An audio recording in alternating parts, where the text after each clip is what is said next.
नमस्कार दोस्तों। मैं मोहित कपूर फिर राजस्थान जीके के एक नए लेक्चर में आपका बहुत बहुत स्वागत करता हूं। और हम लगातार जो राजस्थान सरकार की जो फ्लैगशिप स्कीम्स है या राजस्थान सरकार की अदर स्कीम्स है या ऐसी स्कीम जो है तो केंद्र सरकार की पर राजस्थान में बड़े स्केल पर संचालित की जा रही है उनकी बात कर रहे हैं। इसी तरह मैंने आपको एक लेक्चर अन्नपूर्णा रसोई योजना, जिसको पहले हम इंदिरा रसोई योजना कहते थे, उसको अब श्री अन्नपूर्णा रसोई योजना कहते हैं, उस पर मैंने एक सेपरेट लेक्चर लिया हुआ है। ठीक है, वो हमारे मोबाइल एप्लीकेशन पर अवेलेबल है। आप डिस्क्रिप्शन में जाके लिंक पे क्लिक करके मोबाइल जो एप्लीकेशन है उसको इंस्टॉल कर सकते हैं। आज की हमारी योजना राजस्थान सरकार की एक बहुत इंपॉर्टेंट योजना के बारे में है और विशेष रूप से ये महिला सशक्तिकरण की योजना है। इसको आप बाल सशक्तिकरण और महिला सशक्तिकरण यानी children's empowerment and women empowerment से रिलेटेड मान सकते हैं। ठीक है, और इस पर्टिकुलर योजना में बेटी के जन्म को बढ़ावा देने के लिए, उसको प्रमोट करने के लिए सरकार द्वारा लगातार जो प्रयास किए जा रहे थे उसमें नए पॉइंट्स ऐड किए गए हैं। ठीक है, तो इसके बारे में मैं आपको बताने जा रहा हूं।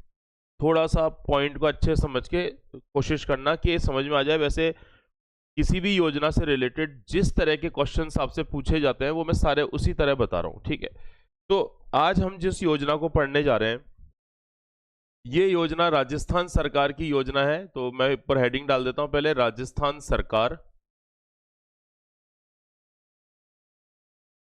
राजस्थान सरकार की जो योजनाएं हैं,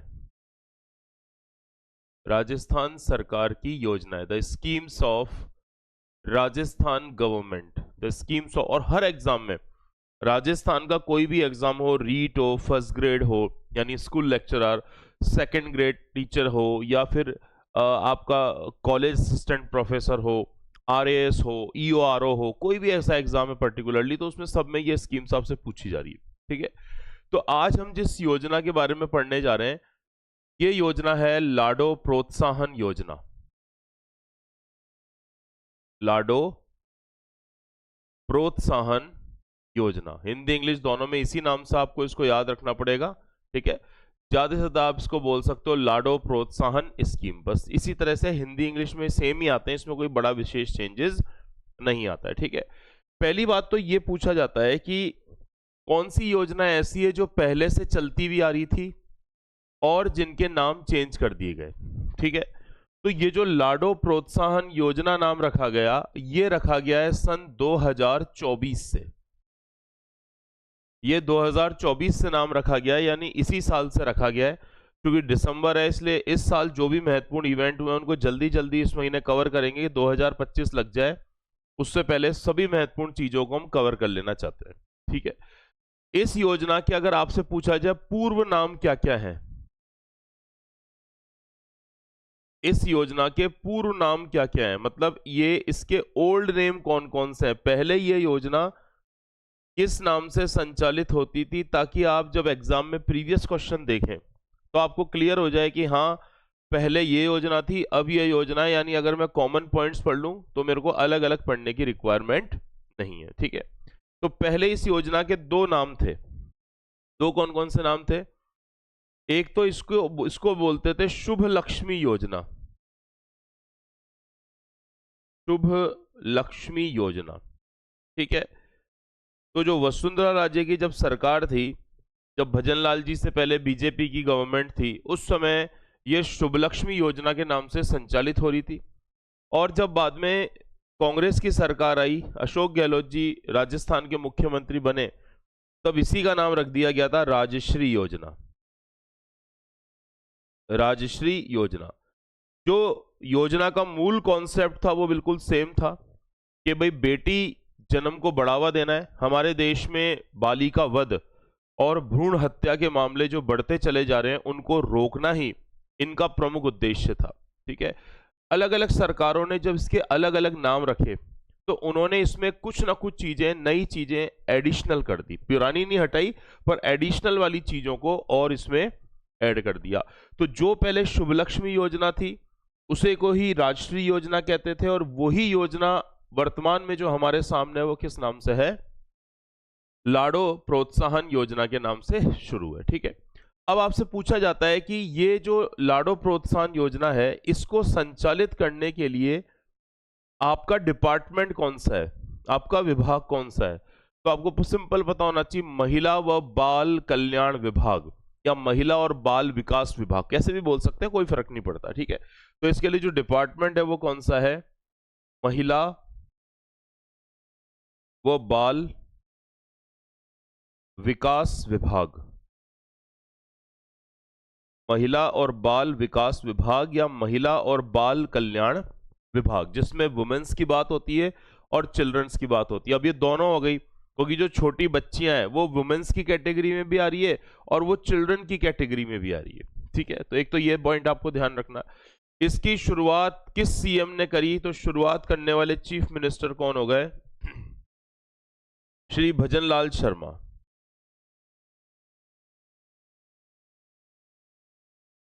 श्री भजनलाल शर्मा। ठीक है, और इसकी इनिशियली जो शुरुआत हुई, प्रारंभिक शुरुआत, प्रारंभिक अगर इसकी दिनांक पूछी जाए, क्योंकि देखो इसको वापस से भी जो प्रावधान इसमें अगस्त में थे, उस कुछ प्रावधानों में चेंजेस कर दिया गया ये दिसंबर में, और नए सिरे से इसको क्या कर दिया गया? लागू कर दिया गया। ठीक है, अब प्रारंभिक दिनांक अगर इसकी पूछी जाएगी तो आप लिखोगे 1 अगस्त 2014। ठीक है, और फिर इसमें चेंजेस जो हुए वो हुए दिसंबर 2014 में। तो दोनों चीजें आपको याद रखनी है, 1 अगस्त 2014 भी याद रखना है, क्योंकि पेपर में अगर डेट वाइज पूछेगा तो अगस्त मंथ याद रख लेना, और इसमें कई चेंजेस हुए जिसमें आप कौन सा याद रख सकते हो?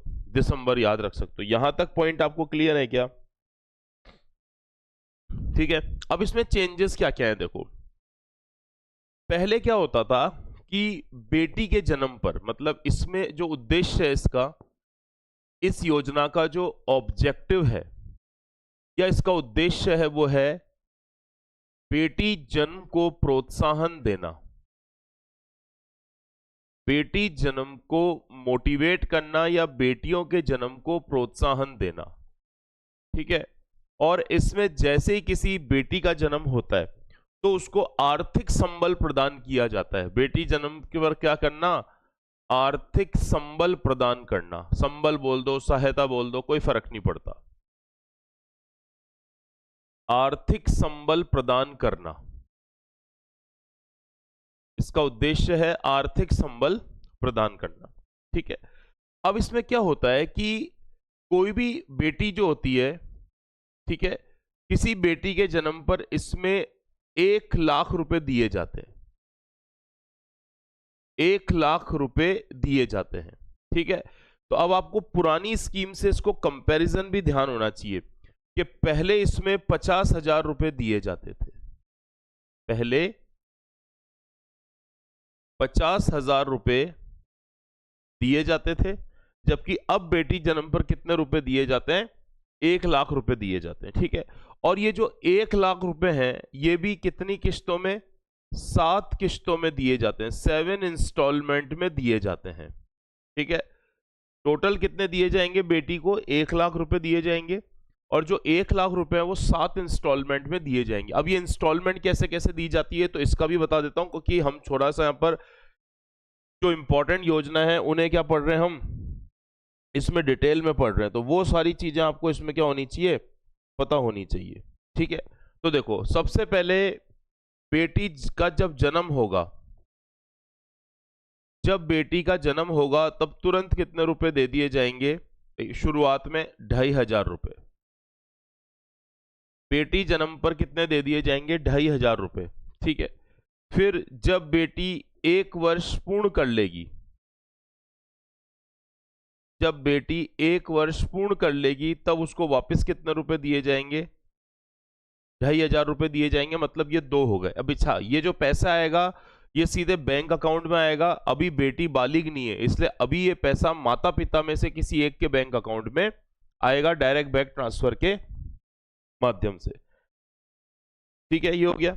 अच्छा, अब जैसे आप उसको फर्स्ट में प्रवेश करोगे, प्रथम कक्षा, जैसे वो फर्स्ट क्लास में प्रवेश करेगी तो उसे मिल जाएंगे यहां पर 4,000 रुपये। फर्स्ट क्लास में प्रवेश पर कितने मिल जाएंगे? 4,000 रुपये। फिर जैसे ही बेटी सिक्स्थ क्लास में एंटर होगी, सिक्स्थ क्लास में प्रवेश करेगी, तो जो भी डॉक्यूमेंट संबंधी फॉर्मेलिटी है उसके बाद उस बेटी को मिल जाएंगे 5,000 रुपये। ठीक है, तो ये देखो, ये टोटल आपकी जो किस्त हो गई है ये कितनी हो गई है? आपकी 4 किस्त हो गई। ठीक है, फिर जैसे बेटी 10th क्लास में प्रवेश करेगी, 10th क्लास में प्रवेश करने पर बेटी को मिल जाएंगे 11,000 रुपये। 11,000 रुपये मिल जाएंगे उसको। क्लियर है क्या यहाँ पर? तो एक तो ये ध्यान रख लेना। और जैसे ही बच्ची 12th क्लास में प्रवेश करेगी, 12th क्लास में प्रवेश करने पर उसको मिल जाएंगे 25,000 रुपये। तो देखो, अगर आप हिसाब लगाओ तो 25, 35, 36, 41, 45, तो 49,000 तो ये लगभग हो गए। ठीक है, अब उसको बचे हुए जो पैसे हैं, जो रिमेनिंग आपका अमाउंट है वो कितना, मतलब ये तो 50 हो गया, तो 50,000 उसका और बचा हुआ है। अब समझना, देखो ये टोटल किस्तें कितनी हो गई? 1, 2, 3, 4, 5, 6। ये टोटल कितनी किस्तें हो गई आपकी? 6 किस्तें हो गई। ठीक है, तो ये 6 किस्तें तो माता पिता के अकाउंट में आएगी। ठीक है, अब जो इसमें 7वीं किस्त होगी, यही मैं लिखवा देता हूं आपको, यहीं पर 7वीं या अंतिम किस्त, 7वीं या अंतिम किस्त जो होगी, जो सबसे बड़े अमाउंट की होगी, 50,000 रुपीज। 50,000 रुपए की जो 7वीं किस्त होगी वो सीधे बेटी के बैंक अकाउंट में आएगी। वो सीधे बेटी के बैंक अकाउंट में आएगी। ये बेटी के बैंक अकाउंट में आएगी। और कब आएगी? तो उसमें या तो उसका ग्रेजुएशन हो गया हो, ग्रेजुएशन पूर्ण होने पर, या फिर अगर ईयर्स में देखें तो 21 ईयर की एज हो गई हो। 21 साल की तो क्या हो गई हो? या तो एज हो गई हो या ग्रेजुएशन हो गया हो। तो उसके बैंक अकाउंट में कितने रुपए आ जाएंगे? 50,000 रुपए। ऐसे करके जब बेटी 21 साल की हो जाएगी तो उसके जन्म से जो पैसे आना शुरू हुए थे अलग अलग स्टेजेस पे, वो 7 किस्तों में उसको 1,00,000 रुपए का आर्थिक संबल क्या कर दिया जाएगा? प्रदान कर दिया जाएगा। ठीक है, यहां तक समझ में आ गया पॉइंट आपको? ये सबसे इंपॉर्टेंट, इस पूरी योजना का जो सबसे इंपॉर्टेंट पार्ट है वो ये है। इसमें जैसे जनरली अंतिम किस्त पूछ सकता है, पहली किस्त पूछ सकता है, स्कूल में पहली बार फर्स्ट क्लास में है तो स्कूल में प्रवेश लेने पर आपसे पूछ सकता है। इस तरह से छोटे छोटे क्वेश्चंस लगातार क्या होते हैं? पूछे जाते हैं, जिनको आपको विशेष रूप से ध्यान देना है। ठीक है, अब बात ये हो रही है कि ये बेटी पर दी जा रही है। अब कौन सी बेटी इसके लिए पात्र होगी? तो पहले ये था कि जननी शिशु सुरक्षा योजना में सारी महिलाएं होगी। तो अब इसमें जो पात्रता है, इसमें पात्रता जो दी गई है वो दी गई है कि किसी सरकारी अस्पताल यानी हॉस्पिटल, या सरकार से मान्यता प्राप्त, या सरकार से मान्यता प्राप्त अस्पताल में जन्म, सरकार से मान्यता प्राप्त अस्पताल में जन्म हुआ हो। ठीक है, तो एक तो ये कंडीशन इसमें इंपॉर्टेंट है। ठीक है, दूसरा इसमें क्या है कि पहले ये केवल 2 बेटियों तक दी जाती थी। मतलब मान लो एक परिवार में पहली बेटी ने जन्म लिया तो उसको ये मिल जाएंगे, दूसरी बेटी ने जन्म लिया तो उसको मिल जाएंगे, पर तीसरी बेटी ने अगर जन्म लिया तो उसको ये फैसिलिटी नहीं मिलेगी। अब इसे अनलिमिटेड कर दिया गया है। ठीक है, यानी कितनी भी बालिकाओं पर, इस तरह से मैं लिख देता हूं ताकि आप जब बाद में पढ़ो, प्रति परिवार कितनी भी बालिकाओं हेतु लागू, कितनी भी बालिकाओं पर लागू। कितनी भी बालिकाओं पर लागू है, ठीक है। जबकि यहां मैं लिख देता हूं ताकि आपको समझ आए, पहले 2 बालिकाओं की लिमिट थी।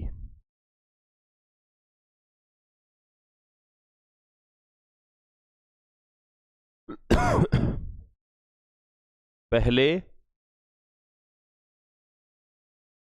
2 बालिकाओं की क्या थी, इसमें लिमिट थी कि 2 बालिकाओं तक ही दिया जाएगा, जबकि इसको अब क्या कर दिया गया है, अनलिमिटेड कर दिया गया है।